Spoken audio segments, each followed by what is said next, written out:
проводтун сүрөткө тартып алып, тиркеп туруп, ошого кыска мөөнөт иште, 1 күндүк мөөнөттө демонтаж кылып бериңиздер, мынакей деп туруп, предписание бериңиз.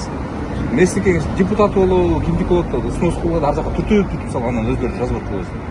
Ушу депутат болгон кылган ушул туурабы карачы, эмне кылганы болчу? Талкалап эле салсаңар болот, ушунча талкалагандан кийинчи. Эртең саат 2-ге чейин күтөйлү. 2-ге эмес, эртең менен таң атпай кетип бузасыңар болду.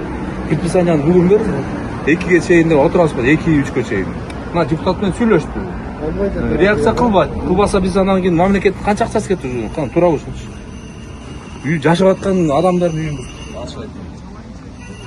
Эл өкүлү болсо болгон.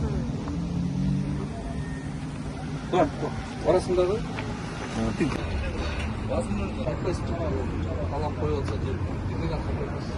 Анан эмне көчөгө чыгып атасың? Мына турбай мынакей. Ооба, автобус болчу. Айрып келген ушул эмеге жол жерде эмне кылып атасың? Проект боюнча кандай эле?